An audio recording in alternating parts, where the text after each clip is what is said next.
Hi everyone! Today I want to share a fun card that we made at Stamp Camp maybe 2 weeks ago, and I just haven't filmed it yet. I cut a bunch because I needed some for a few graduations, and I thought it was really cute with these little books. Kind of gives it a scholarly feel with those glasses. So I thought it was cute for graduation. Now this set is called Bird's Eye View. It's brand new in the annual catalog that came out in May, and it's just adorable. I love the line art, and just they're kind of quirky looking little birds, and I just think the glasses and the monocle are adorable. So you can do anything with this. This can be for birthday or anything. There's no sentiments included, so you can choose just about whatever's in your stash. And I'm going with Charming Sentiments. I wanted this woohoo right here, and I'm also going to use the congratulations. So really nice. Also would be cute, we did at Stamp Camp, some people chose the wishing you the happiest of birthdays. So you can see that you can do anything there. You can just do a hey there. It's so cute. You can just do it to send a little hello. So anyway, adorable little stamp set, and I just love it. So we're going to make this card, which is kind of book style. See how it opens with a spine here? And I thought that kind of went with the books. And there's my inside bird. He's so cute. So let's go ahead and get this card going. I need to make 2 more because I needed a dozen, and I have 10 done. So I'm going to do my last 2 with you. I'm going to use 1 sheet of Blueberry Bushel cardstock. This is 8.5 by 11, and I'm going to score it to make 2 cards. So I'm going to score it at, maybe I'll turn it around so I think the numbers will be in your view. I'm going to score it 4.5. And then move it down to score at 4.25. All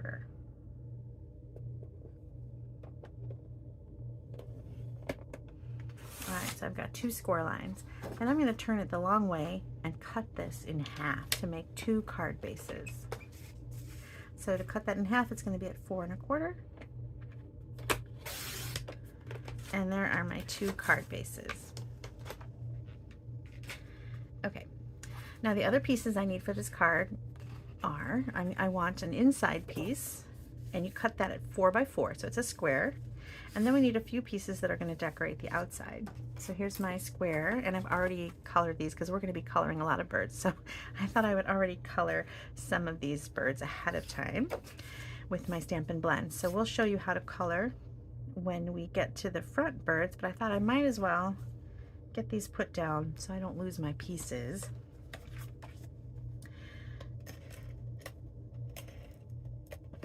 And I'm going to put them, so you know how we have that score at 5.5 and 4.25? You're going to put it on the side that has that larger side, the 5.5 side. And give yourself a nice little edge, little border, 1/4 inch, all the way around, like that. Okay, and I'm going to take a second to address something I just noticed. When I cut that in the middle, see how I'm getting a little fuzzy line, and I don't know if that shows up in camera, so maybe I shouldn't have bothered mentioning it, but it's going to bug me. I like to always make sure I get a nice crisp line. That means it's time to change the blades on my trimmer.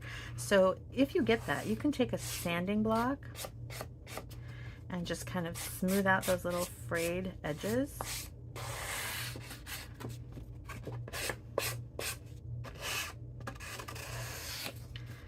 And then it'll look nice and crisp again. And then, remember to change your blade next time. Okay, it always gets to the point where one of these days you're going to need to do it. And I reached that point. Okay, so now I've got my inside done. And I want to go ahead and adhere this so this stays closed. And while I'm going to do that, I might as well wrap my ribbon inside there. So it's going to be a nice place to tuck my ribbon. Now I'm using this really fun black and white gingham ribbon. I love it. I've used it a bunch. I've done, I don't know what roll I'm on, 4 or 5 rolls of these so far. Anyway, I needed to make a dozen of these cards, and so I didn't want to tie a really big huge bow. I'm trying to be saving, I guess, saving my supplies. So I'm going to make a little adhesive rectangle on that little 1.25 inch area, kind of going across top and bottom, and I'm going to do it again down the whole thing inside that 1.25 inch scored area. And then I'm going to take my ribbon and I'm going to stick it down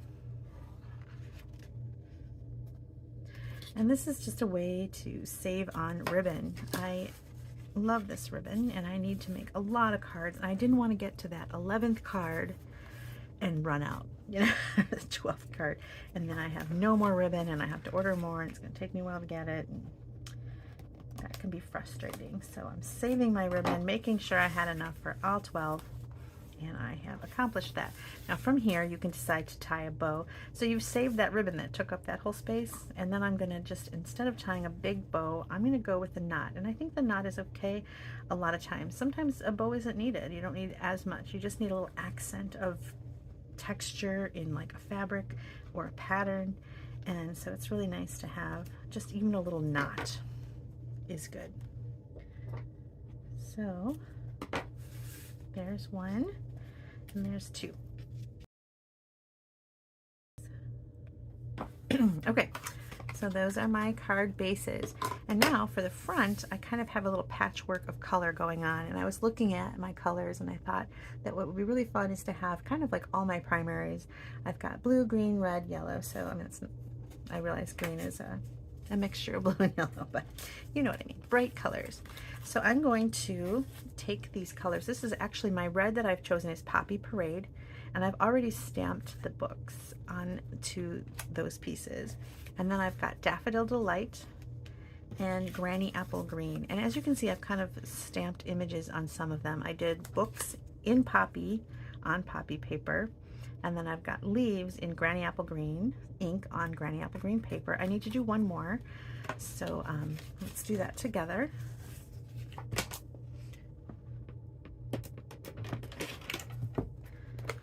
Okay, so I'm gonna do random leaves. Now I'm gonna not want to stay. Sometimes when people make random leaves, they try to stay within the perimeter of their paper. Oops, I went off there. I'm trying to show not to do that. And I think it's really nice if you can get them to hang off the end a little bit. It just kind of makes it feel like you've cut into a piece of designer series paper, when in reality you're kind of making your own. So, and you want to turn the stamp occasionally so you've got not all the leaves are going in the same direction. And that just kind of gives a nicer feel also. So, just kind of going around.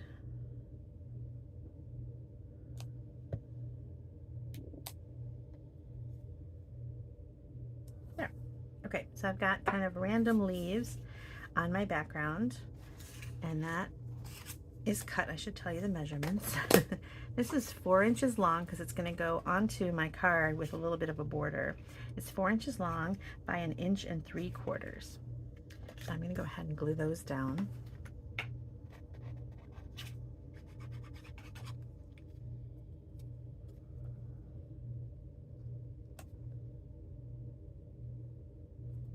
And you want to go just to the right of the scored line.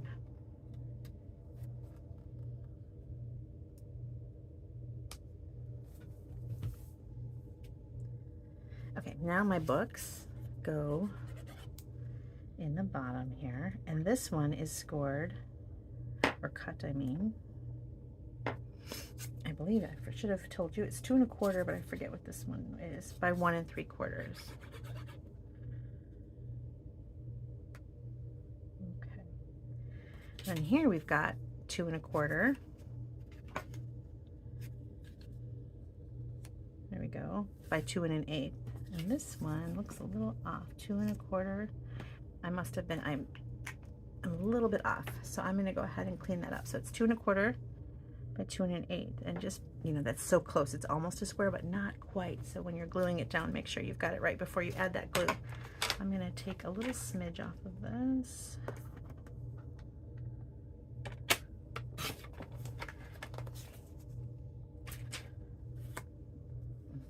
See if I took too much off. There we go. Okay. It's so close to square. Nope, I had it right the first time. Okay, now I want to add that woohoo, but I like to do my stamping before actually gluing it down, because what if I make a mistake and I've glued it down? So let's go ahead and add the woohoo. See, I almost stamped upside down.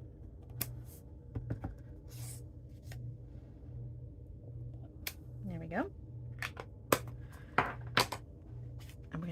down in the corner.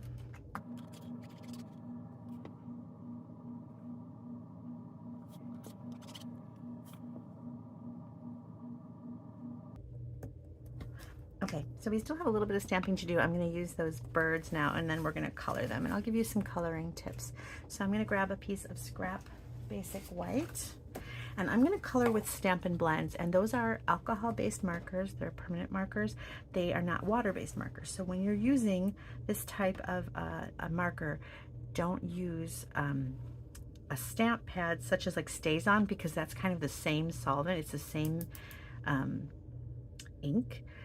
And what happens is, because these are blends, they're meant to blend together. So if you used a black Stays-On ink pad and colored with this, then you're going to have your black outlines kind of feather into your colors.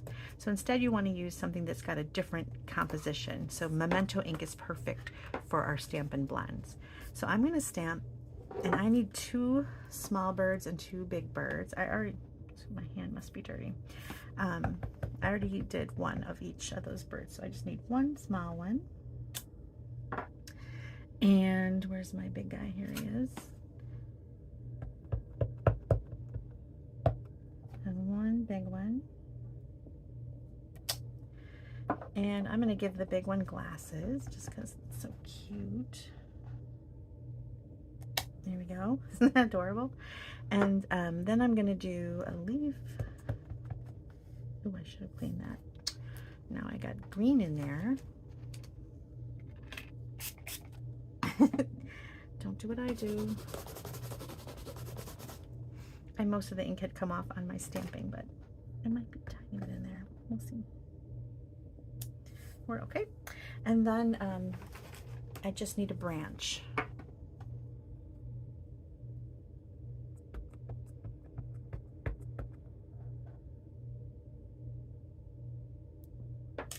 Okay. So those are all my pieces. Okay, and I'm going to go with some of the same colors that I used on my card front, and that's Granny Apple Green, Daffodil Delight, and Blueberry Bushel. And then the brown I'm adding in is also a new one. It's Pecan Pie.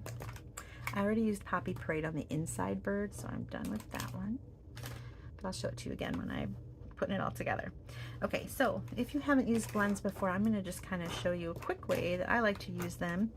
And that is to just add some highlights. So if I'm doing leaves, for example, the way I like to use blends, I like to do the whole image in the light.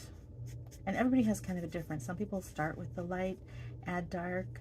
Some people start with the dark and then add the light on top. You have to find what works for you. I like to do the whole thing in the light. Then I come back in with the dark, and I'm going to add some highlighted areas along the vein. Kind of just give it like that.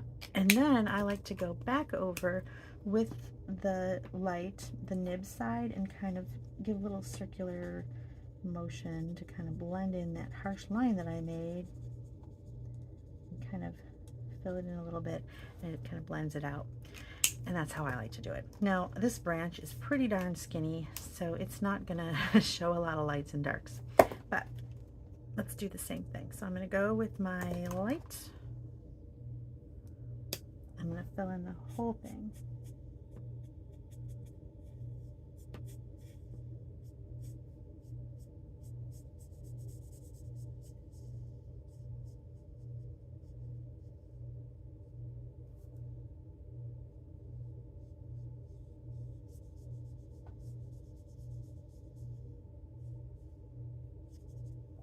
Okay, and then I'm going to go back in with the dark.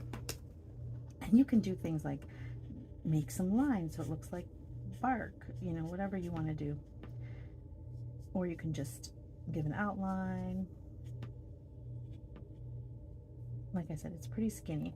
Sometimes an image, the lights and darks are really drastic and give form and shape to an object, like a round balloon, for example, makes it look round. On this particular piece, I don't think it's as important. I'm going to use my regular marker, my pumpkin pie, to do this nose. I just think this nose is so tiny. This beak, I shouldn't call it a nose, it's a beak. It's so tiny that I thought, you know, I'm just gonna do that. Okay, And then for my birds, you can go crazy here. These don't have to be exact birds that you would find in nature. This could be a bird just for fun.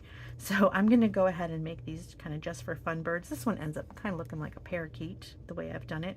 And so again, I'm going to do his body in light. I'm going to color the whole thing.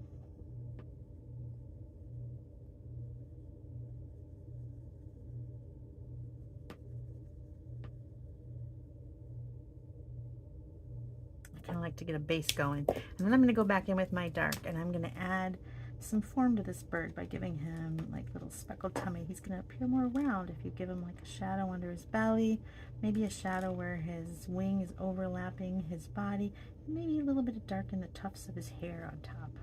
Little feathers, I shouldn't call it hair. And then I'm going to go back in with my light again. I'm going to move to that nib side, and I'm going to do little circular motions that just kind of help blend that line that I drew into the rest of the yellow, and so that it's not a harsh line, it's just kind of a blended, faded line. Hope that makes sense. All right, so then for his wing, just for fun, he's going to be green. And I'm going to do the same thing, the whole thing in light. And this time I'm going to follow those lines and add little dark curves to his wing. Yeah, like that. Okay, now for this guy, I did him a little differently. I gave him a blue wing, but his body's the same. So I'm going to do the blue wing, and then we're going to go back in and I'll do the body on fast so that you don't have to watch me do another yellow. And then here with the glasses, I thought it was cute how they did it in the catalog where they didn't color the area under the glasses. I don't know why, but it just added some kind of just little pop of cuteness. It really makes the glasses stand out. You can color under the glasses if you want. I don't think it's important either way. But let me see if I can show you the sample really quickly. Here it is. Isn't that cute? So that's where I got the idea. I just think it's such a cute stamp set. And you don't have to color. Like if coloring's not your thing, it's still a cute stamp set even without coloring. Here they did the bird stamp and in like a gray granite, and then just the glasses are colored, and that's super cute too. It's adorable stamp set. I also wanted to point out, I'm glad that I opened this page, because I wanted to show you that there are two different birds facing two different directions, and I thought that was really smart that they included that. See how you've got this one going this way and that one going that way, because sometimes it depends on where you're putting your sentiment. You kind of want the bird to be facing sometimes. So anyway, I really liked that they included birds going in opposite directions. Okay, so let me color my final bird.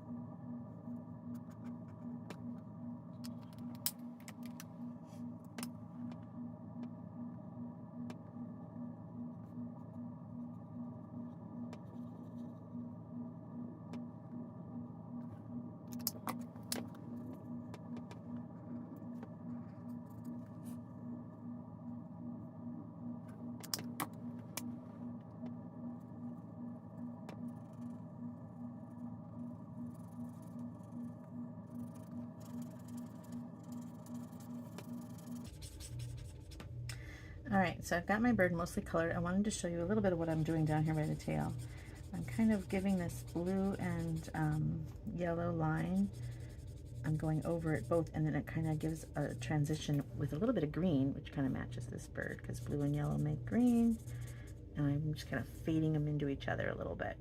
Okay, so I've done my coloring. Now I'm going to cut these out. I will cut them out with my paper snips. I love Stampin' Up! Paper snips because they're really sharp and they come to a nice point. I'm going to cut these, but I'll speed up the video so that you don't have to watch. The only thing I want to say as far as cutting them out is when you're looking at a stamped image, when you have a die cut, for example, a die cut leaves a small little white border oftentimes. So think about when you're cutting it to leave a consistently sized white border around your images. Sometimes you can go right up to the line, and if you get a little bit of white, you can even take a black marker and thicken it up so that you can have a continuous black line. The only reason why I don't want to do that is because of these legs. So when you're cutting something with these little stick legs, you'll notice that on this bird, for example, I left the legs together. You don't have to go into that little nook and cranny. Imagine if you got a sticker at the store, if you remember stickers, and probably that would have been a continuous area, so you don't have to worry about it. Now on the bigger one, I went ahead and cut it because I felt confident that these legs were further enough apart and long enough that they were okay to be cut on their own, but you don't have to do that. Do it however you like, and that's up to you. Some people have electronic cutters these days. I don't have one of those. I don't mind cutting, so that's what I do on mine. I try to keep a consistent thickness of the white, and I decide what I want to bother cutting and what I don't. And also I want to point out, it's easier to not start at a little area. Kind of I start somewhere here and then do this little area, because if you end up at a little area, another thing you're going to get, and my daughter helped me cut these, and I bet she started at this leg, you're going to get a sharp point, a sharp line. And one thing that I've noticed when I've done die cuts, or if I've looked at stickers, is the lines are all, even when you're going around a sharp area, the line is usually very soft, so you don't really want harsh clipped lines. Okay, so now I'm going to go ahead, the branch is very pointy, and the leaves. So maybe I'm telling you this on a stamp set that's not really relevant, but anyway, on the bird, I think it looks nice when you cut it out, and cutting it out nicely is important. So when you're laying it down, if you were laying it down on a white card background, it wouldn't matter as much, but we're laying this down on a very bright and deep colored background, so the white is kind of important, so that's something to think about. All right, I'm going to cut out.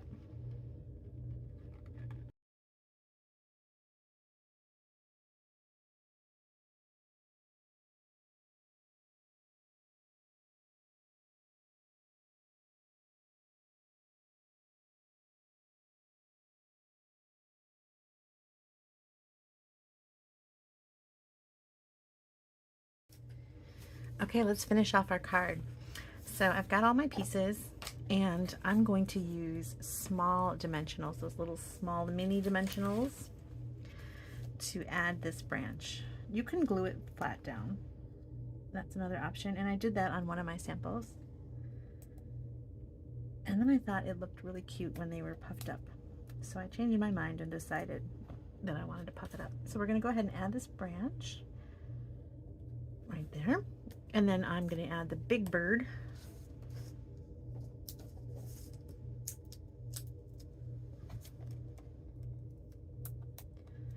And this one, I like his little feet. I'm going to make them showing. It's going to be standing on the branch.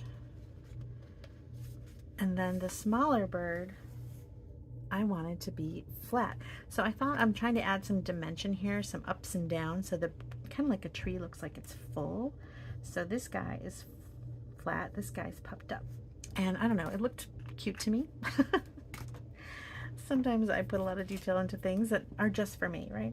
So on the branches, once I did that, I thought, I want the branches to be some popped up and some full. So rather than keeping them all together,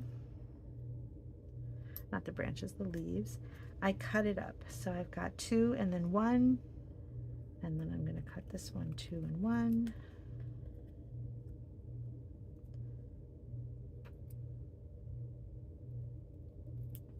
And I'm going to do it one more time.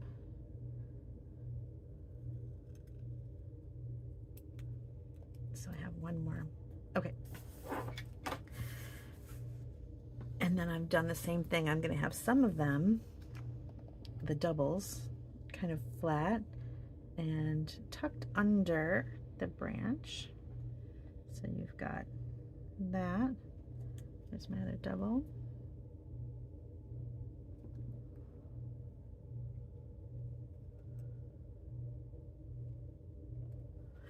So they're down flat, and then I've used these little ones, and I'm going to use those tiny dimensionals again. I really like when they came out with these tiny ones. I'm like, what did I do before that? I guess I spent a lot of time cutting my big ones into smaller pieces. Okay, so I'm going to put the little mini ones, and then we're going to kind of fill in, like so, just to make our tree look really full and fun. And let's see. decide how you want them. And actually, I'm going to put the smaller one here because it's close to the edge. I'm going to change it around. See, I'm playing too much. There we go. Like this, and then I'm going to put this one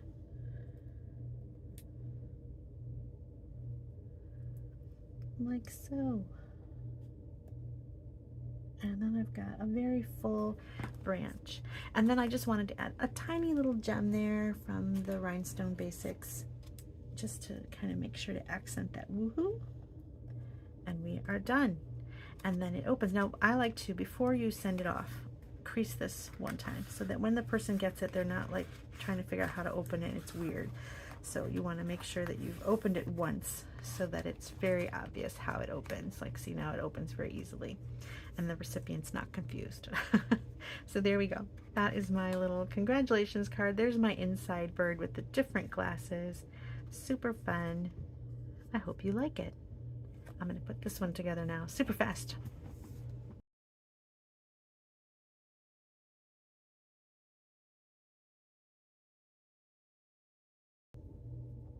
All right, there we go. I hope you enjoyed it. Here's a couple more varieties that I made. This one I didn't put the branch. If you're not as into coloring or cutting as I am, you can omit the branch. And here I did an entire bow.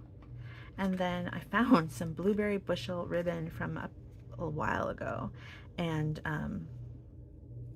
I let my daughter play around with this one. Here's some blueberry bushel ribbon, and then she kind of colored the bird a little differently and put the leaves on flat, no dimensionals. And then she made this one a birthday card. So there we go. Thanks so much for watching. I hope that you'll subscribe, hit the little bell so that you'll get notified next time I make a video, and I hope to see you again. Thanks so much for watching. Bye.